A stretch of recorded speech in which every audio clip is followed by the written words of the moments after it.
Basically इस मुहिम का मकसद ही यही है कि लोगों के अंदर आगाही पैदा की जाए कि आपने इस वायरस से अपने आप को किस तरह से महफूज रखना है। तो इस मुहिम का मकसद ही यही है कि अपनी आपकी केयर करनी है, आपने आपके पास जो चीज़ें मौजूद हैं आप उनको यूटिलाइज़ करें। SOPs जो गवर्नमेंट ने तय किए हमने उन पर किस तरह से अमल करना है।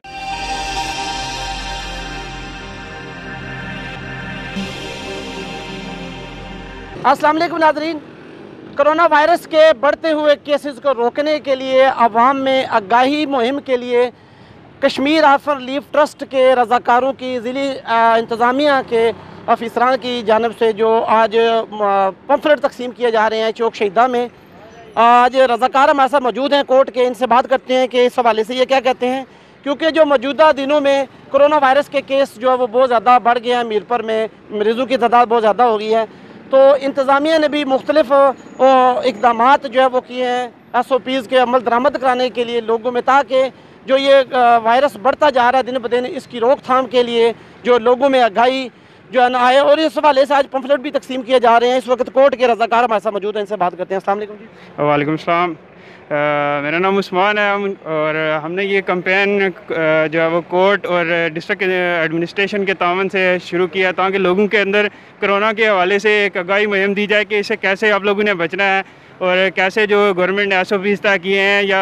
इससे बचने के जो तरीक़ाकार हैं उनसे आपने किस तरह उन पर अमल दरामद करना है, ख़ुद को भी महफूज रखना है और अपनी फैमिली को भी इससे बचाना है। क्योंकि कोरोना वायरस है, हमने इसके साथ रहना है, लेकिन हमने इससे बचना है, जितना हो सके हम इससे बचें। इससे SOPs जो गवर्नमेंट ने तय किए हमने उन पर किस तरह से अमल करना है, हमने उनको अपने आप को सैनिटाइज़ कैसे करना है, अपने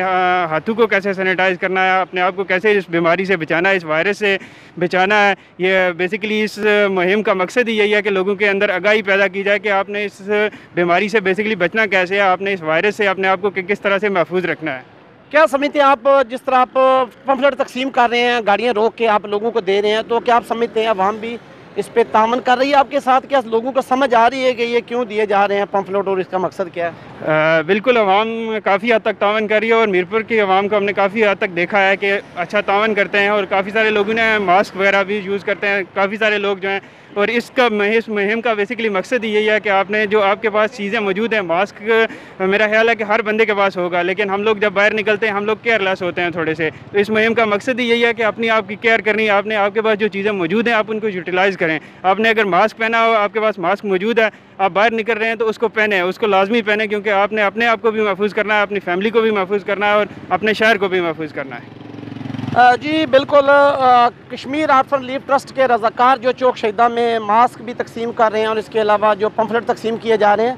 इसका बेसिक मकसद ये है कि लोगों में मज़ीद आगाही पैदा हो कोरोना वायरस से बचने के लिए। कश्मीर आफर रिलीफ ट्रस्ट की ये कोशिश जो है ये बहुत अच्छी कोशिश है और साथ साथ अवाम के लिए भी ये मैसेज है कि कोरोना वायरस से बचें, महफूज रहें, घर में रहें, गैर ज़रूरी सफ़र ना करें, घरों से बाहर ना निकलें, SOPs का ख्याल रखें, ज़िले इंतज़ामिया का साथ दें ताकि इस मूजी मरज़ से बचा जा सके और ज़्यादा से ज़्यादा जो है ना घरों में रहें, गैर ज़रूरी सफ़र से इजतनाब करें। गाड़ियों में भी जो लोग गुजर रहे हैं वो ज़्यादा रश ना हो, गाड़ियों में भी गैर ज़रूरी लोग ज़्यादा सफ़र ना करें, मास्क के बगैर घर से ना निकलें। इजाज़त दीजिए, अल्लाह हाफ़िज़ नास।